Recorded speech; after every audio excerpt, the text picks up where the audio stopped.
Live from the Export Beer Garden studio and brought to you by Export Ultra, the beer for here. This is the Agenda podcast for halfway through August the 15th.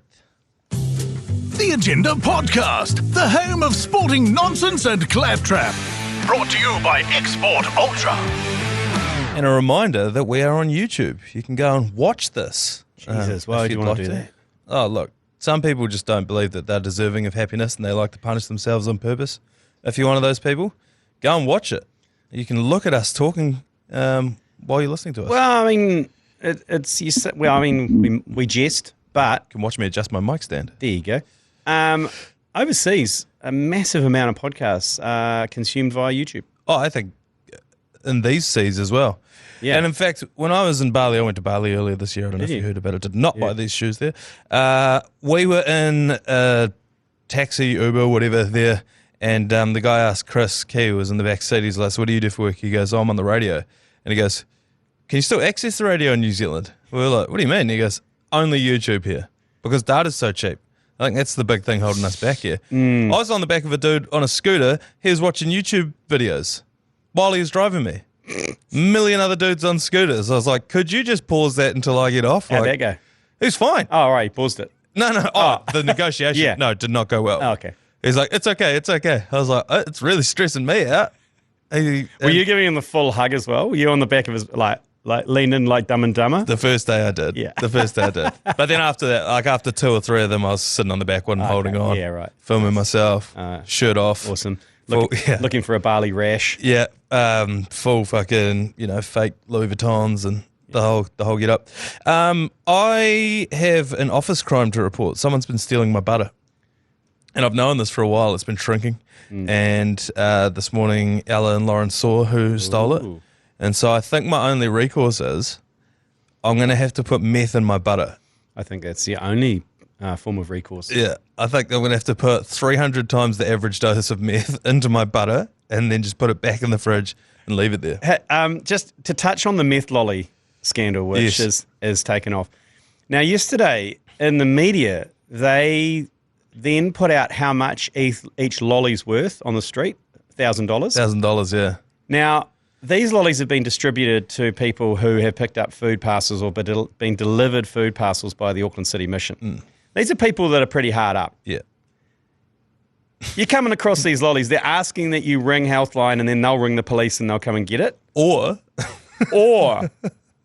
the other option, which will be in plain sight for most of those people, is I've got $5,000 in my food bag right now. Yeah. I'm selling these lollies. It's a $5,000 mixture. Correct. From the dairy.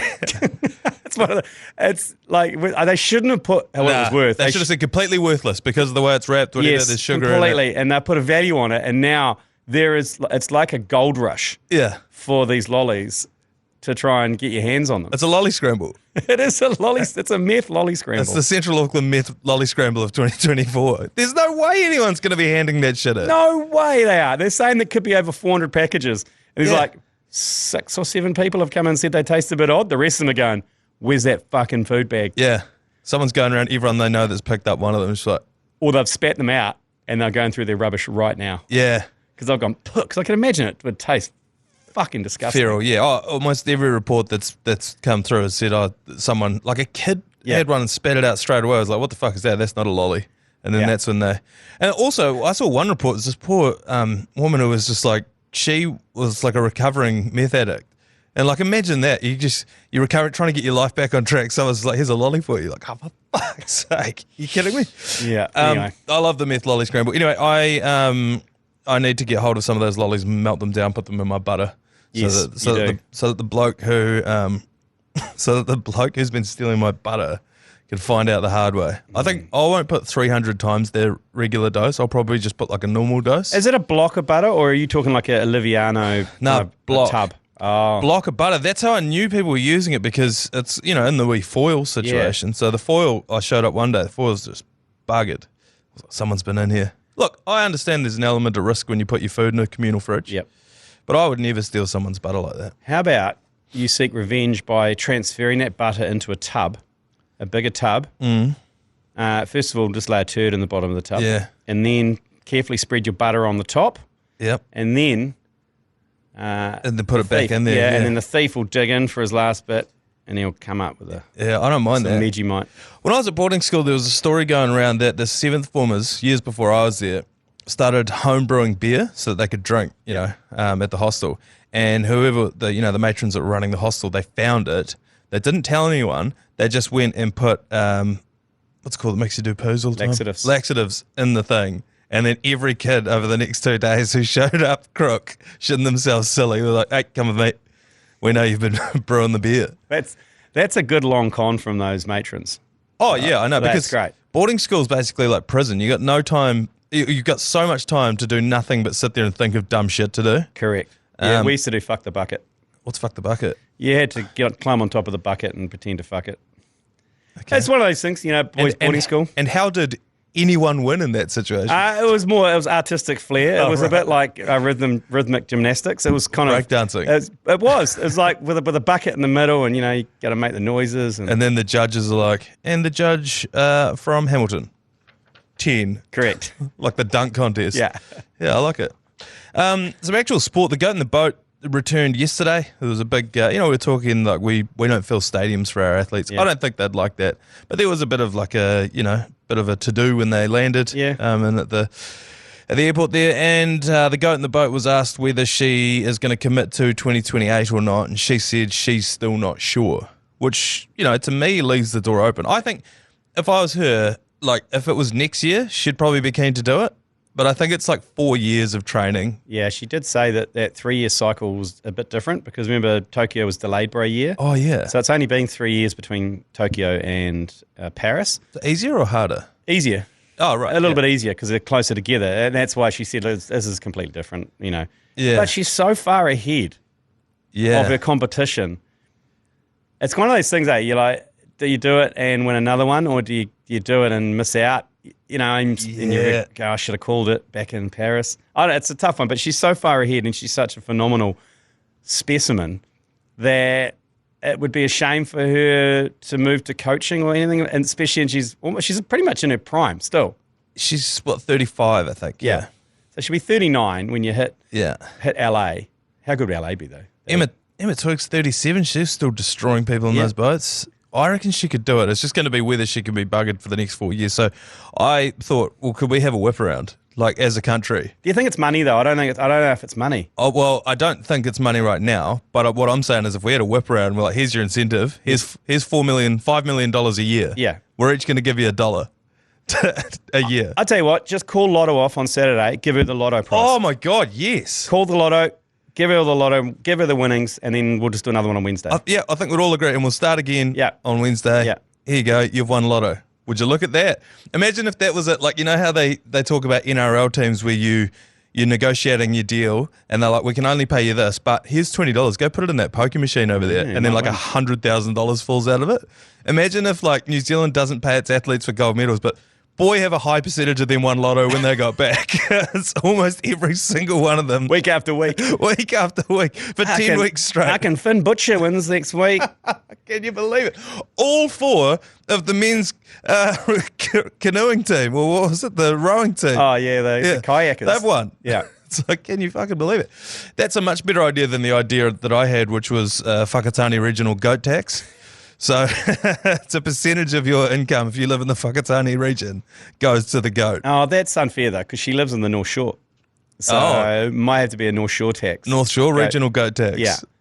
I think wherever she lives, there's a tax. I think everyone would be happy to pay it. She can have a percentage of mine. The Lake Pupuki tax, that's where because she trains on Pupuki out in Takapuna. Yep. Okay. Well, yeah, the Pupuki regional goat tax, and you get like a certain percentage of your pay goes to her every year. I wouldn't be against that, but I do like the Lotto. Yeah, just simpler. Just no one buy a ticket. Just give her the winning numbers. We're all in on it. Yeah. Oh, we wouldn't even have to rig. We just all have to come together as a country and be like, none of us are buying a Lotto ticket. Lisa? It's all yours. Get down the dairy, buy yourself a Lotto ticket. I have a hunch. I think you're going to win. I think that's a great idea. Speaking of Olympic money, you've done a bit of a deep dive. You have, and I'll quote you, an Olympic money report that will shock you to the core. No, I don't think it'll shock you to the core, but Heath Mills, New Zealand Cricket Players Association president, has weighed in, and I'll explain why he's weighed in and from a cricket perspective. But he's obviously a big advocate for players' rights, when it comes to professional athletes and getting their slice of the pie. Yeah. And he's written a great article on The Bounce. He's become a guest a contributor on The Bounce. And it's pretty damning, actually. And you always kind of knew in the back of your mind that things stink a little bit at the IOC. It's a bit like FIFA. You know what I mean? There's an organisation that are making a lot of money off athletes, and athletes aren't getting anything. Oh, it's the biggest, yeah. Yeah, and everyone kind of washes over that because they love the Olympics, because, oh my God, that's a celebration of, athletes and world peace and fucking all that bullshit. Yeah. So every Olympic cycle, they've said that, this one especially, that the Olympic IOC make 7.6 billion US. Okay, so that's about 15 billion New Zealand dollars. Yeah. And that's through all the commercial revenue they get from sponsors, broadcast rights, everything like that. And as you probably know, if you don't know, the athletes get zero. Yeah. Absolutely zero. When they talk about athletes from Australia getting $150,000 if they win gold or whatever it is, that comes from the government. Yeah. That comes from the taxpayers. That is not from the IOC. The host city, all that cost sits with your ratepayers of that city. So the Parisians will be paying back that. The $2 billion to clean the Seine. Correct. That didn't clean the Seine. They're paying that back over the next 50 years or whatever. IOC pick up zero of that bill. And they always talk about the spirit of the games and the spirit of the sport and all that bullshit. And they don't actually pay a cent on it. So it's an interesting model, which he argues here, and he says, if Love Island could be turned into an international competition, the IOC would include it. Because that's their motivation for introducing everything. They introduce skateboarding, not for a new audience, for new revenue. It's a new revenue opportunity. People, so that's why they've been breakdancing, because no one's going to watch that shit at the next one. Yeah, correct. And so basically, and he was saying here, what other industry or sector would get away with asking people to work for 2 weeks, sell the fruits of their labour and not get paid a cent? Radio. Would be the other one. I reckon. He was saying that, and I agree with this, if they're truly into the spirit of the sport and don't pay the athletes, then don't commercialise it and offer the rights, the TV rights, for free to every national broadcaster in the world, and watch the interest in those sports go through the roof. But they don't, obviously, because they can't clip the ticket on that. They want the money. Or at least let the athletes get sponsored. Yeah, well, I mean, they come out and they're sponsored kit. No, I don't know. Did you see, not to interrupt, but definitely to interrupt, did you see the athletes that were wearing full black kit? So there was, it's like a brand. So if you're an athlete and you don't get a sponsorship from ASICS or whatever, you often have to wear their shit anyway because it's the best gear. Yeah. And so if you win a medal, you're basically giving them free promotion for nothing. So this brand said, well, bugger that. If you don't get sponsored, we'll sponsor you. We'll pay you bugger all. We'll pay you a little bit though, and you can just wear non-branded kit, which is also an advertisement for, hey, I don't have a sponsor. So if I win this, sponsor me. It's like the cricketers without the stickers on their bats. Exactly. It's like, hey, I need a sponsor. But there was an Australian survey by the Sports Foundation. They found that 46% of athletes survived off less than $15,000 a year. Jesus. And 42% obviously suffered poor mental health due to the financial difficulties. Oh, yeah. And then you got the IOC, fat cats, and this will piss you off. So IOC members, they travel first class to all the events. They go to Paris first class. They stay in 5-star hotels. They get $900 US a day per diems. That's just to spend on, it's like $1,500. Whatever they want. Now, by the end of the Olympics, that means that they are not, for doing absolutely nothing except just going to events, get paid more than a US athlete for winning bronze at the Olympics, which is $15,000 US. They could, and by the way, and that's the US government paying them, not the International Olympic. They could buy an iPhone a day with their per diems. I know, it's crazy. And then, I mean, and this is why Heath Mills has weighed into this debate, because cricket has been included in the LA games. Yeah. And there's only one reason cricket has been included in that. So that India can win a gold medal. That too. But the amount of, obviously, they looked at how much money there is in India by them putting it there, and the broadcast rights they can sell from there. And are any of the cricketers going to get any money? Are any of the associations going to get any money out of the back of that? Fucking zero. So that's why he's saying that, is it good for the game? He's like, probably no. He's saying no. Like they say, it's additional exposure. It's like, I don't think that model has worked for any sport. professional sport anyway. Have you seen soccer? Have you seen football explode due to being in the Olympics? No, I haven't jumped in a kayak despite crying every time Lisa does. Anyway, so that inspired me. Yeah, I thought they'd just open that up. Now we've finished now the afterglow's gone on the Olympics. Yeah, it's like I'm trying to understand where all that money actually goes. Oh, it's the biggest like scam, and they're like, oh, it's really really good for you. Like, yeah, and we love it, and it is great advertisement for each of our countries. But you're right, it's like. It's not, but it is a great equaliser because all of the communist countries get to dominate at sports that no one watches. Yeah, true. Your weightliftings and your wrestlings and things like that, because all the Western countries, the only sports that work for us are the ones that people watch. So that's why we kick ass at them. Here's a question for you: Who will the West Indies compete at cricket at the Olympics, or will Dominica and St. Lucia and all those dudes have to compete? Great question, because the debate now is: do England and Scotland combine to play as Great Britain in the LA Games, because they play as Great Britain, but in cricket they're all separate. There is England. It might as well be Great Britain though, because like they're not going. No, any Scottish players going to get in there, but because the England team, believe it or not, is England and Wales. So it's the England and Welsh Cricket Board. So not many people know that, because when we were in England and you're at the games and they're singing away and they're like, England, England, England. And we had a crowd, we had about 30 of us. Yeah. And at the end of it, they go, England, England. And we'd all stand up and go, and Wales.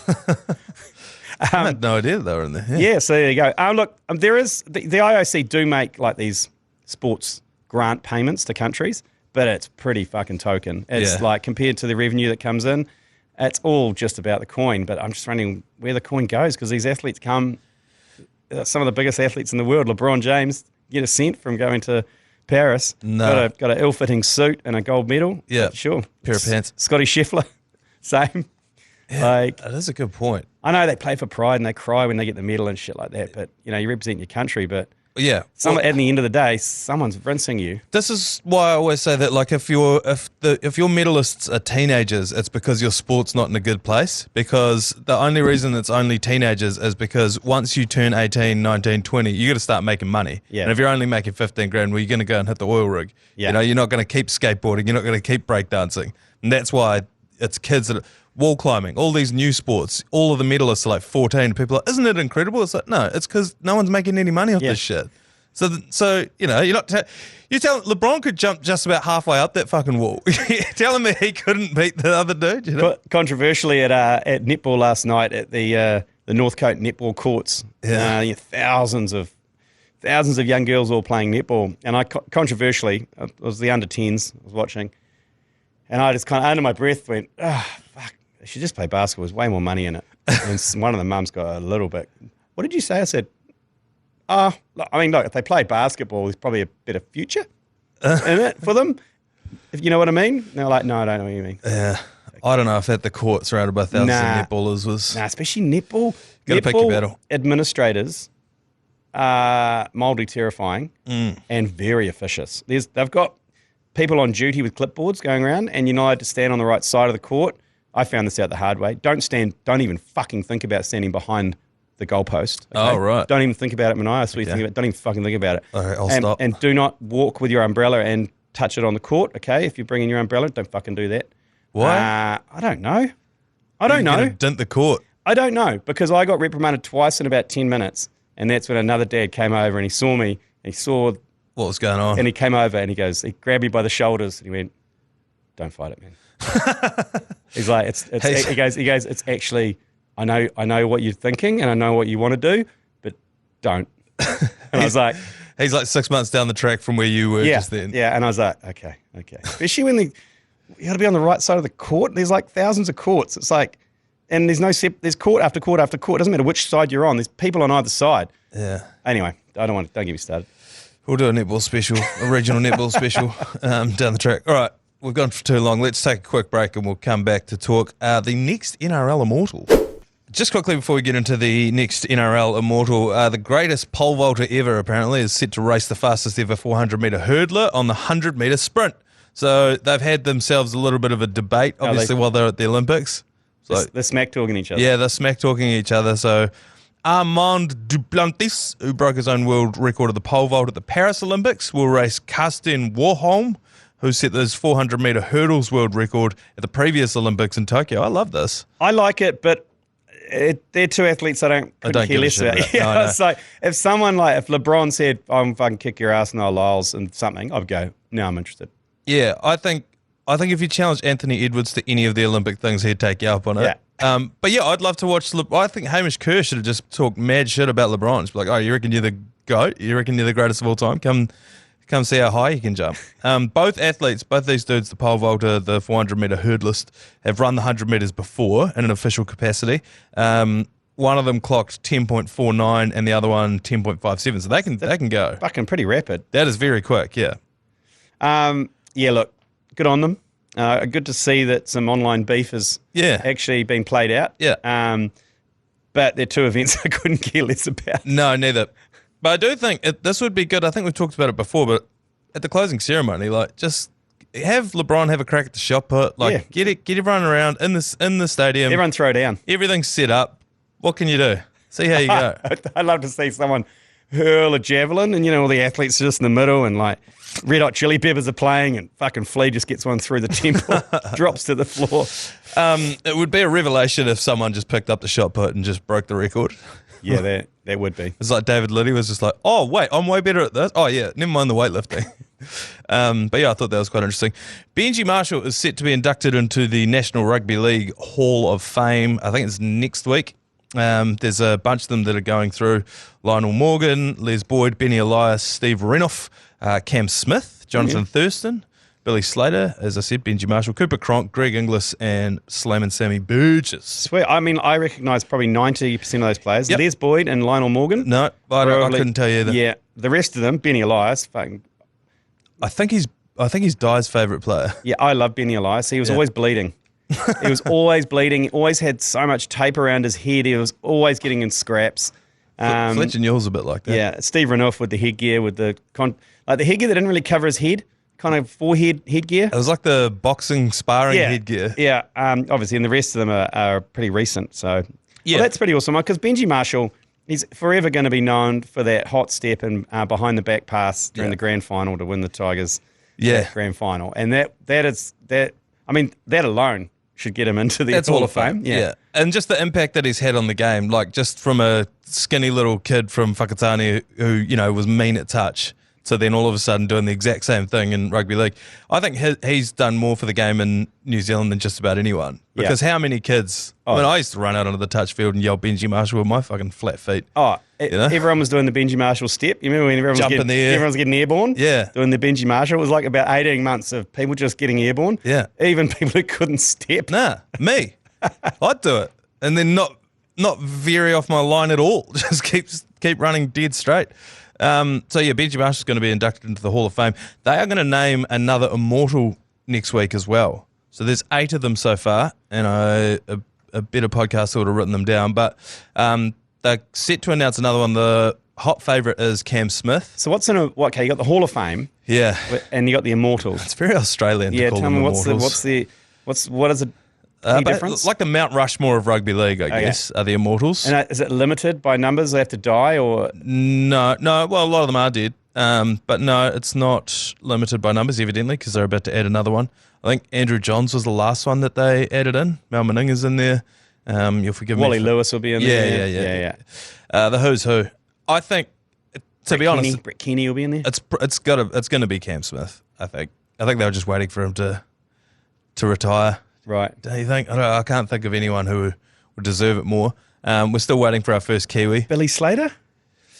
Was he as good as Cam Smith? I don't know. Well, this is another one of these debates where Cam Smith played, a million games in the NRL versus Billy Slater's peak, you would probably say was a bit more impactful. Yeah.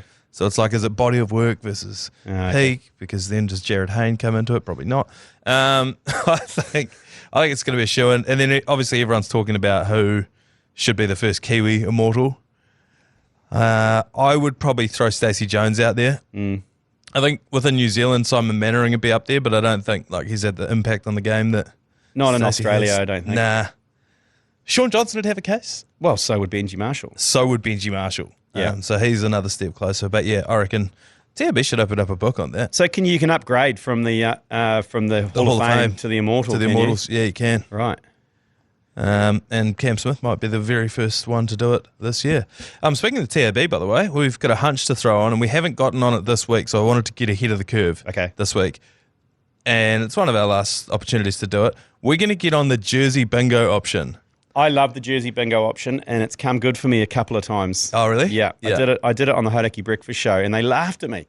They laughed at me when I said every Jersey 1 to 13 to score a try over the weekend. It took me a while to explain to them what it was. Yeah. But once they got it, they were like, that's not going to happen. And what do you know? Boom. Come Monday. Well, it's only paying $2.70, so it happens quite often. But it is one of the most fun bets to follow along. Yeah. Get a sheet. Put 1 to 13 on it. Watch every game and just tick them off as they score. Yeah, it's so much fun. You have to get on it early. If you're listening to this podcast on the Thursday, you're going to have to get on it today.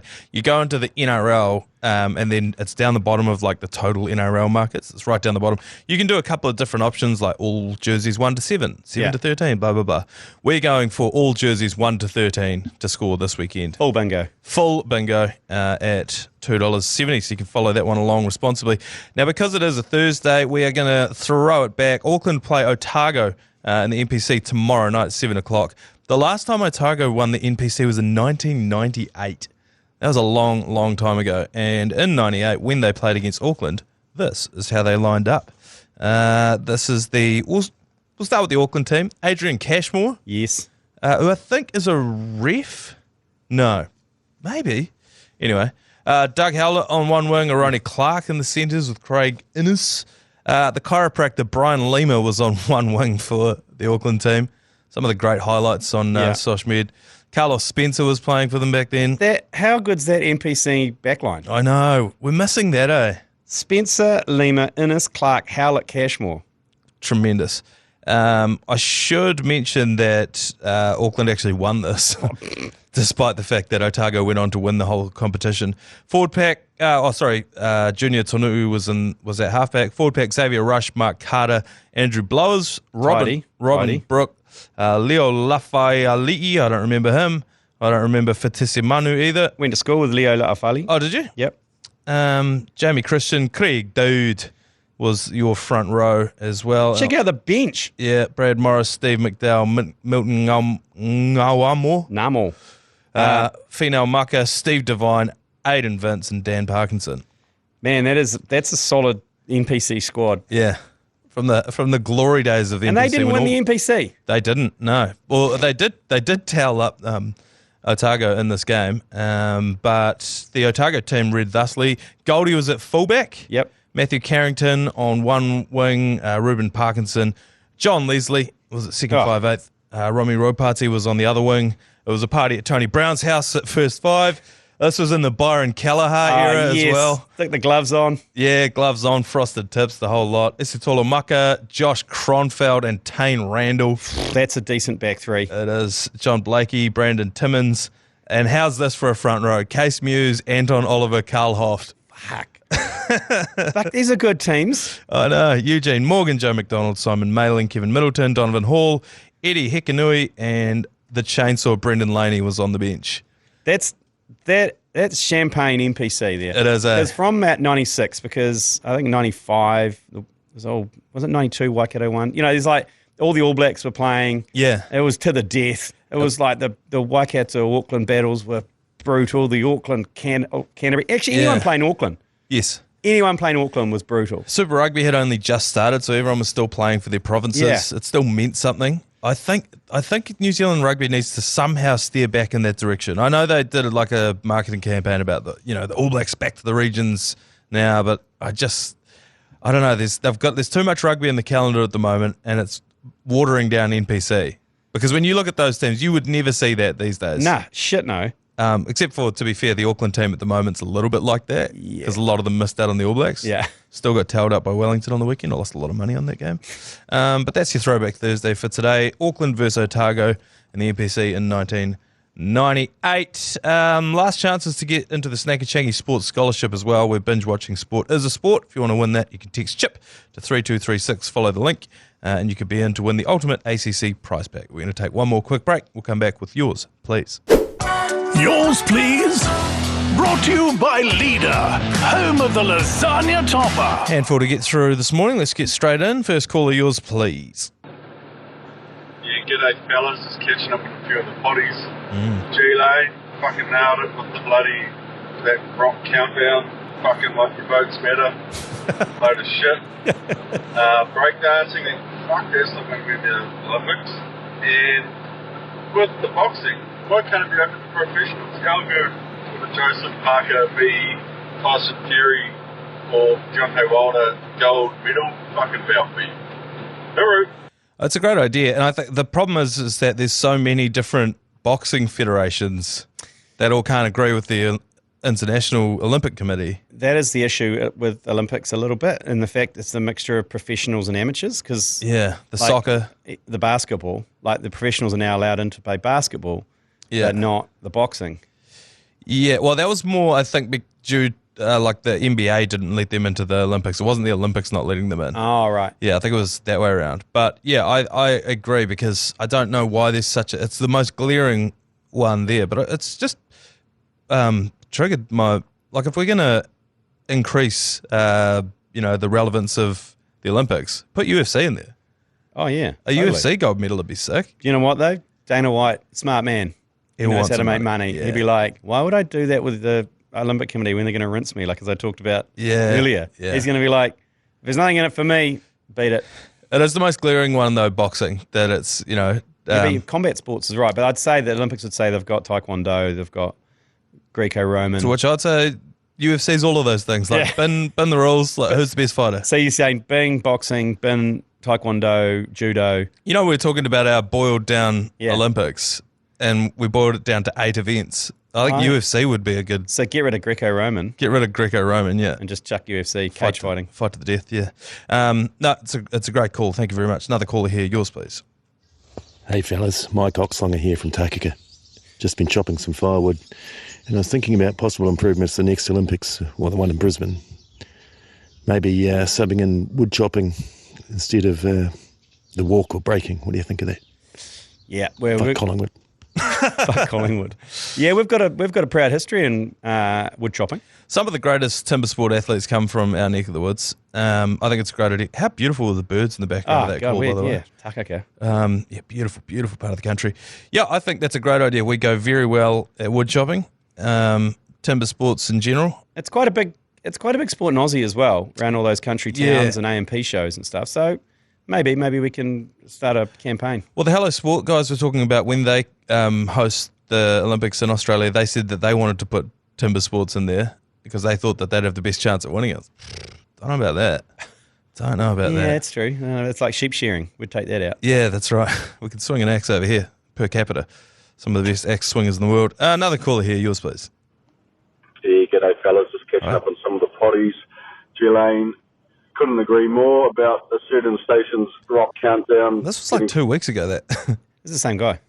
Oh, no, keep him. Oh, anyway, we've lost him. I think that was the same guy, but just a better quality. No, it was a different. Is it? It was a different caller, and he had a point, and I've forgotten what it was. So never mind that guy. But yeah, that was like 2 weeks ago that you made that point. It was interesting that two dudes have picked up on it. It was because it's the Great New Zealanders debate where it's not up to us, it's up to you. The results are online. Yeah, that's right. Anyway, I forget what that guy's point was, but anyway, we'll get on to the next one. Another caller here. Yours, please. Yeah, you could run the red zone on a 1 minute, 2 minute delay. But then obviously there's scoring hacks, TAB hacks, whatever. Anyway, talking about red zone NFL, I want to get into a fantasy, unlock a fantasy, show me how to do it, tell me how to do it, get in behind it. And I'll probably fail like I did the NRL fantasy. Cheers, fellas. Love ya. The red zone thing, I don't think there's an issue with the gambling because I think if you want to watch it live, if you want to watch...